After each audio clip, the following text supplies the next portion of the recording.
У самого входа в новое общеобразовательное учреждение размещены и ожидают установки около 70 посадочных кресел для актового зала. Здесь все готово для встречи талантливых и креативных учащихся школы номер 15. На этой сцене совсем скоро они будут проявлять свои артистические и вокальные способности. Уже установили технологическое оборудование, которое позволит проводить мероприятия любого формата. Сейчас дело осталось за малым – подкорректировать свет, установить музыкальное оборудование и просто прибраться. Здесь помещение размером 25 на 13,5.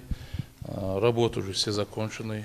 Сделан подиум, уложен ламинат, стяжка, все положено.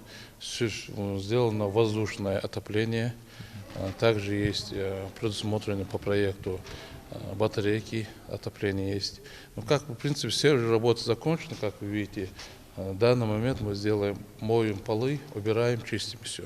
Новая школа в 3 этажа рассчитана на 720 учащихся. Согласно проектно-сметной документации, здание состоит из 5 блоков, а это 350 помещений, включая кабинеты психологического и медицинского обслуживания, просмотра кинофильмов, лекции и многие другие. Уже провели электричество, отопление и интернет. Отдельно оборудовали и санузел для детей с ограниченными возможностями здоровья. В каждом классе стоят раковины, новые парты и стулья, которые, кстати, регулируются под возрастные параметры. Для учащихся начальных классов отведен отдельный корпус. В каждом крыле приспособлен аварийный выход. Установили и современную противопожарную систему. В каждом блоке есть стоит противопожарный витраж, чтобы разделять каждый блок, отсекать. Если, не дай бог, с той стороны будет огонь, он не будет переходить в другой блок.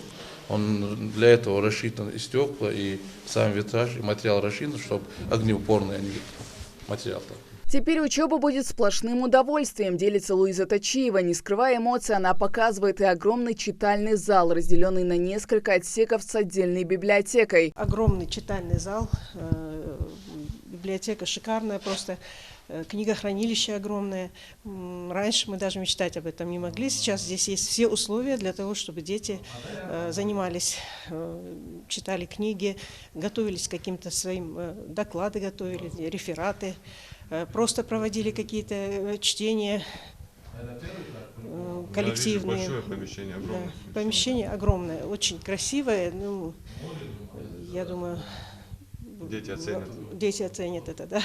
Новый объект начали строить на месте ветхой школы. Здание было возведено в 1972 году и рассчитано всего на 200 мест. При том, что обучалось в нем свыше 500 школьников. Луиза Точиева вспоминает, образовательному процессу сильно мешало отсутствие элементарных условий как для школьников, так и для педагогов. С вводом в эксплуатацию нового храма знаний в селе не полностью решится вопрос с двухсменным режимом обучения. Мы занимались 2 смены.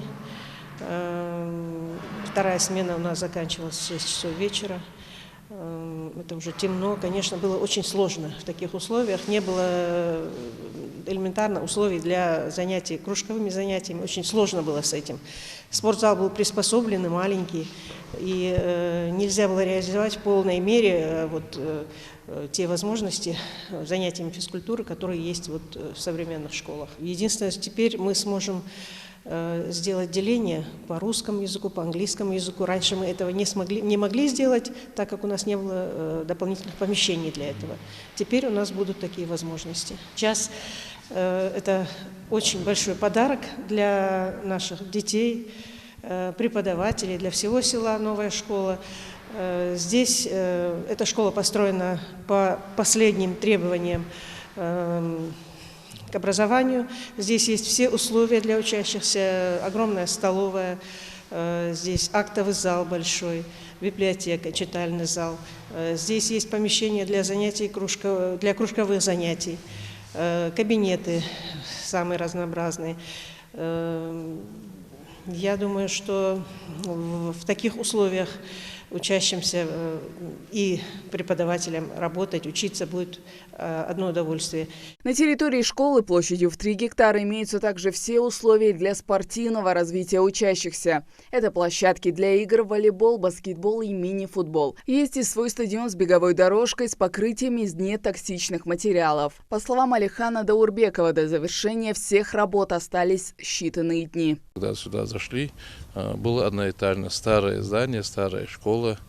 Мы его снесли, почистили всю территорию и начали заново строить обновленную по новейшим технологиям новую школу трехэтажную, благоустроенную, со всеми кабинетами, лабораториями, актовым залом, спортзалом. Прилегающая территория тоже и посадка деревьев, озеленение, тротуары, асфальт.